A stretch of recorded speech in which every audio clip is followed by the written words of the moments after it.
The story of Uchek Langmeitong, Uchek Langmeitong, or Shekla Langmeitong, Shekla Langmeitong, is a mighty folktale of ancient Kangalpuk, early Manipur.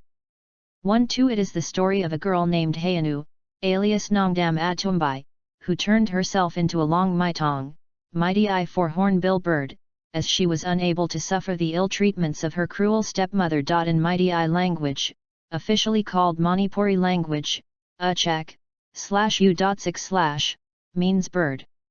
6 Langmeiton /la.me.ton/ or Langmeitong or Langmeitong is the mighty language word for any species of bucerus, hornbill.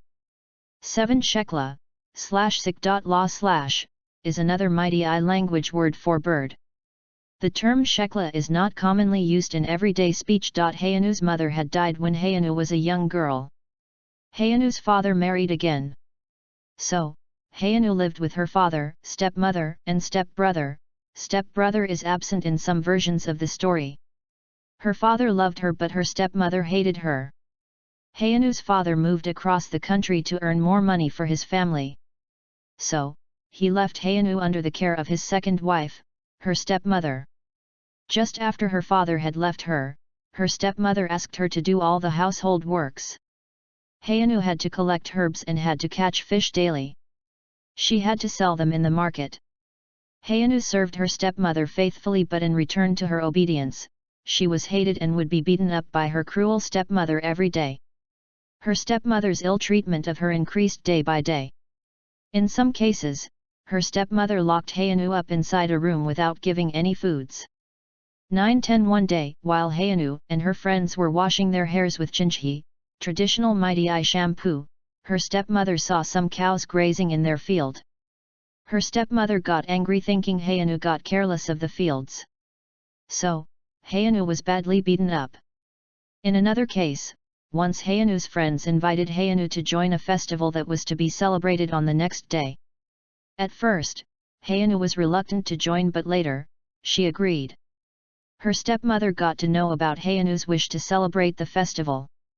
On the early morning of the festival day, Hayanu's stepmother had gone to her parental home with her son, Hayanu's stepbrother, taking away all the luxurious clothes and jewelry of Hayanu.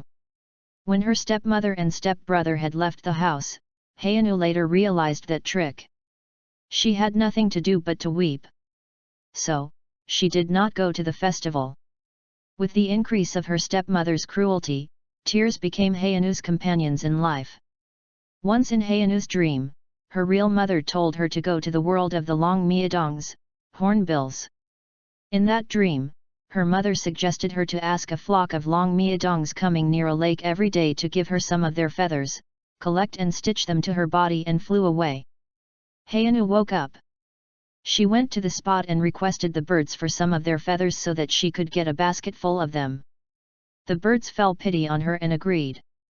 Once she got the feathers full of a basket, she wrapped some clothes around herself. Then, she sewed the feathers into the wrapped clothes. While she was doing that, her stepbrother saw her. Her stepbrother asked her not to leave him. She was explaining the reasons why she was doing so. Meanwhile, she completed her sewing. At that time, the same flock of hornbills were flying by. Hayanu called out to them requesting them to lift her up into the air. The birds picked her up and she flew away with them.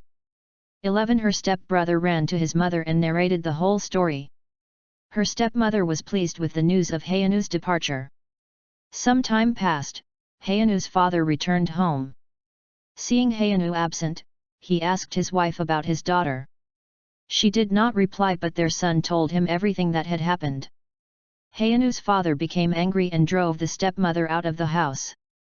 In another version of the story, Hayanu's father just beat his wife but did not drove her out of the house. Hayanu's father was shocked by the news. He worried about his lovely daughter so much. So, he went out into the fields and called out to her to come back. Every day, he called her until one day he saw her coming with a flock of hornbills. Immediately, he took out a plate of rice and asked her to come and eat with him. Hayanu denied her father's offer, telling him that she was then a part of the hornbill's world, bird life, and she could not mingle up with the human beings again.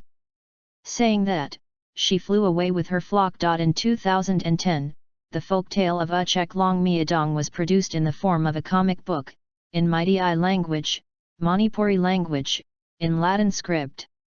It was authored by Subadani Ksh. 16. In 2011, the folktale of Uchek Langmeitong was produced in the form of a comic book, with the name, Uchek Langmeitong. Notably, it is the first comic book ever published in Mighty Eye script. In 2010, the folktale of Uchek Langmeitong was produced in the form of a comic book, in Mighty Eye language, Manipuri language, in Latin script. It was authored by Subadani Ksh. 16. In 2011, the folktale of Uchek Langmeitong was produced in the form of a comic book, with the name, Uchek Langmeitong. Notably, it is the first comic book ever published in Mighty Eye script. The folk story was reproduced into a play, Uchek Langmeitong, The Chorus of the Birds, by Ratan Thyam, a drama director of Manipur. 1819-2021. With the production of the play, the chorus repertory received recognition from the critics, presented at the 1979 Shri Ram Center National Drama Festival. 22. In 2008, Uchek Langmeitong, an animation feature film, was produced, based on the folktale. 23-24. In 2016, the folk legend was once more recreated into its theatrical form, performed by the child actors.